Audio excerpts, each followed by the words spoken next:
I wanted to go around the league. We're almost at the quarter point right now. I wanted to go around the league and take a look at who's doing what, and you tell me, are they overachieving, underachieving? So we'll start in the National League since we were talking about the Pirates. And let's start with that NL Central. So you got the Chicago Cubs at 22-16. Second place, Cincinnati Reds, Milwaukee Brewers, St. Louis Cardinals, and then the Pirates taking up the rear 12-26. When you look at the standings, are they going to stay the same? What do you think? Who surprised you, etc.? Nothing surprised me about this. Maybe that Milwaukee's 500. I thought they'd be a little better than 500, but again, it's still early in this point. This is exactly how I thought it was going to end up. Cardinals, Reds, again, we talked about, you thought the Reds were better than this, but this is exactly how we thought it would end up. I just didn't think Pirates would be this bad. Yeah, I still believe in the Reds, especially since Ellie De La Cruz has cut down on his strikeouts. I believe that this team is going to get a little better than this. But, a couple of games, 3 games over 500 in that wild card race, I can see it. The Cubs are a lot better than I thought they would be. Their offense is tremendous. But, yeah, this is the way it's probably going to end up in this division. We'll move on to the NL West. No surprise, the Los Angeles Dodgers are 25-12, best record in the league, followed by San Diego at 23-13, San Francisco Giants in third place, Diamondbacks in fourth, and Colorado Rockies in last place with a whopping 6-29 record. What are you looking at here, David? Well, the Rockies being this bad, especially they have some good young talent. I didn't think they'd be this bad. And they haven't even played the West yet, which is the scary thing. They haven't played the monster of the West and all those games. And then the Giants 24-14. I wasn't expecting this by any means. I thought they'd be more of a 500 ball club. Again, they're hitting on all cylinders. Everything is working out really well for them. We know the Padres were capable of this. We know the Dodgers were. I just didn't know what the Padres were going to do it. We talked about this a lot. I didn't think they were going to do it, but you just don't know what Padres team is going to show up. It could be the best in baseball and the worst in baseball in 2 days in a row. It's kind of what they've done the last couple of years. And so you didn't know who they were going to show up. And they're literally a game and a half behind the Dodgers. And again, that series really hasn't gotten started at all yet. So this is really interesting. But to me, it's the Rockies playing so bad and the Giants playing so good. You know what really upsets me, though, when I look at the NL West? I think of one player. There's just one player that I'm thinking of when I look at these standings, and it's not my favorite player. It's not Ohtani. It's Fernando Tatis and how good he has been, and that's a big reason why the Padres are this good. But tell me if I'm not wrong for thinking in the back of my head, oh, please don't get popped again. You're playing so well. Please don't tell me it's a steroid issue again. Thinking that. The only time he's ever really played well is he got popped. And so we have to think that. That's going to be in the back of your mind at all times. But we know that he has all-world talent, and when he wants, he is one of the top 10 best players in baseball. The guy's amazing, but I really hope that he doesn't get suspended. I really hope that this isn't artificial. 100%. And, of course, then we are going to move on to my favorite division in baseball. I think the most competitive division in baseball, the NL East, where my New York Mets are 24-14 in first place with the Philadelphia Phillies, who I still believe will probably win the division. I think it's been very, very hot start for the New York Mets, followed by the Braves, the Nationals, and the Marlins. Tell me what you're thinking. Nothing special here. Nothing that stands out. The only thing is the Braves started out so poor, but they played very good baseball since, and they will get better, and that rotation will hopefully get healthy and get going, and Acuna kind of get back at some point. That team will start hitting it. Just a matter of when they get that stride. That's a team that Derek Shelton might be like super on and trying to get him in just to like be a consultant on that team with the Braves. But there's nothing in this division that has surprised me at all. There is one name that people around the league, and I know his name very well, you know his name very well, me being a New York fan, you being a former teammate of him. There's a guy that doesn't get enough credit around baseball, or at least hasn't until now, and that is Mr. Jeremy Hefner and the pitching lab. He's incredible.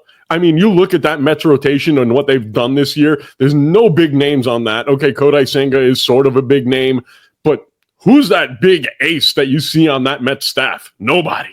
No, and then they've done an amazing job, especially in the past where they've put so much money in the rotation, and they have not in this rotation, best rotation in baseball as far as ERA, and they're doing an amazing job on the pitching side. Yeah. In fact, when I was playing softball last week and I was helping one of the other pitchers, they started calling me Jeremy Hefner because the guy started pitching really well. I told them I want my pitching lab, but no money. All right. Let's move on to the AL side. And in the AL East, I'm a little surprised, but not super surprised that the Yankees are 21-16. You were much higher on them than I was. I still think they are destined to fail at some point. You look at Cody Bellinger's hitting sub 200. There's still some guys on that team that are not doing everything. But when you have Aaron Judge hitting 400, showing by far he's the most dominant hitter since Barry Bonds, you're going to win some games. My only question is, why in the hell is anybody still pitching to him? Because that makes no sense. Followed by the Red Sox, who I thought would win the division there at 19-19 at 500. Obviously, they just lost their first baseman, Tristan Casas. That's going to be a blow. And I don't they are think not that's putting. a blow. To be honest, I think they're going to be a better team.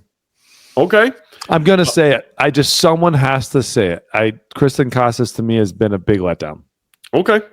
Tampa Bay Rays at 16-20 in third place. Toronto at 16-20. I'm very surprised by that. I thought they were going to be better.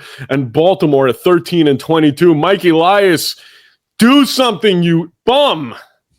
So, two things. The Yankees are not surprising, or three things. Yankees are not surprising. Red Sox, I thought, would have a couple more wins than this, but again, they're not far behind the Yankees. The Blue Jays, I thought they would be doing better, but 4 games ago, they were 16-16, then they lost 4 in a row, so now they're 16-20. Again, that's how things can slip so Ebbs and quickly. flows in baseball. And the Orioles, I thought they'd be at least 500, if not better than 500. Have you had a chance to watch many Oriole games or any Oriole games this year? No. Okay. I had the opportunity to watch a game the other day. Man, do I like the way Shigano pitches. That guy is just fun to watch. He doesn't have that overpowering stuff, but it's like watching, maybe a little Tom Glavine-ish if I wanted to think about a comp, but that I really enjoyed watching him pitch. And that was one of the better signs all offseason. Yeah. And he's one of the few reasons why they have 13 wins, because he's 100%. Kept them in those ball games. Yes. All right, let's move on to the Central. We got the Detroit Tigers 23-13 in first place, the Guardians 22-15, Kansas City 22-16, Minnesota 17-20, and the Chicago White Sox at 10-27, taking up the rear. Nothing here.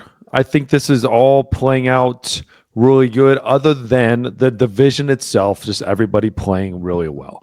Yes, the Twins are a little below 500, fine, but the Tigers are playing so good. Guardians are playing so good. I don't know how they're 22-15 with a minus 14 run differential, but they're figuring that out. The Royals are 22-16, again, 8-2 in their last 10, and five wins in a row is a great, that put them in a lot better spots. The whole division's playing really good baseball, and it doesn't matter. You got to watch out for everybody besides the White Sox. And you mentioned run differential. The Detroit Tigers have the highest run differential with plus 65 in Major League Baseball. I want to know anybody who bet on that. Yes, insane. Finally, the AL West. We have my AL team, the Seattle Mariners, in first place, with the Athletics in second, Houston in third, Texas Rangers sub 500 at 18-19, and the perennial losers, the Los Angeles Angels. And yes, as a Met fan, I am allowed to say that the Los Angeles Angels, the perennial losers, are 15-20 in last place. Rangers being a game below 500 is one for me. Outside of this, everything's pretty dang good. We know the Mariners are going to be good. I thought the Athletics were going to be the best turnaround in baseball, which they are already at this point. The Astros, exactly what we are. The Angels, exactly what we thought they were, basically. And it really comes down to the Rangers for me. But being 3-7 in their last 10, they were in first place about a week and a half ago. Being 3-7 in their last 10 has really, really hurt them. And that's the difference for me, is that Rangers team is better than this, a better baseball team than this. Be heads up with them, but the Mariners are playing good baseball. What I noticed from last time we talked, their offense has really turned it on at home. They're hitting now like 220 at home, where they were hitting 180 or something, 190 at home before that. So they've really turned it on at home. And the flip is still the problem, though, is like on the road versus home, they're a lot different team. But like I told you, on the road, they are a beast. And they would be the best baseball team in all of baseball if they played on the road every single game. Yeah, and we actually had a comment on one of our videos that we were talking about Seattle, and I wanted to make something perfectly clear if that gentleman is watching, whose name I forget. I didn't say that they didn't have any prospects. They have prospects. The problem that I said was they didn't have any prospects that were ready to come up right now and contribute, and you have a very small window when you have the best pitching staff in baseball. That's when you need hitting. It's not going to help you in 2 years if all those guys in the Seattle Mariners farm system come up if all your pitchers are washed or hurt or gone. And that's the problem. And that's what the comment didn't really pay attention to. What we were trying to say is they've got a lot of prospects, and they got Harry Ford, Cole Young sitting there in AAA, but then they got most of all their prospects in A ball and A plus or A ball, and even Harry Ford and Cole Young, like they can get in there. But the rotation is so good right now that's the problem. Is by the time those guys get up, they're going to have to pay all these pitchers. We know they don't want to spend any money. Something has to give at some point. And as we all know, anybody who's been following me and David for years knows I hate effing prospects. I just don't like them because 1 out of 10 pan out. You know, you get 10 prospects, you might have one all-star player, you might have one guy who plays 10 years in the league, and then the other 8 are cups of coffee in the major leagues if they ever make it. And that's why I don't trust prospects. You remember what a prospect Joey Bart was? Right. I mean, Absolutely. That's really the bottom line. All right. Prospect who the Duquette always said this, or one of them, the prospects are great. Like parades are better. Oh, that was our friend Casey Stern that came up with that. Casey Stern? Yeah, I cannot stand prospects. I just don't like them, especially in the baseball card world, but I digress. I saw a very interesting tweet that you sent out yesterday or the day before talking about the Los Angeles Dodgers and their pitching and talking about how maybe somebody better be looking at their development of pitching and their medical staff, because this team is getting hurt a lot in the starting rotation. And we do have one pitcher who's going to be coming back hopefully relatively soon, and that's Shohei Ohtani.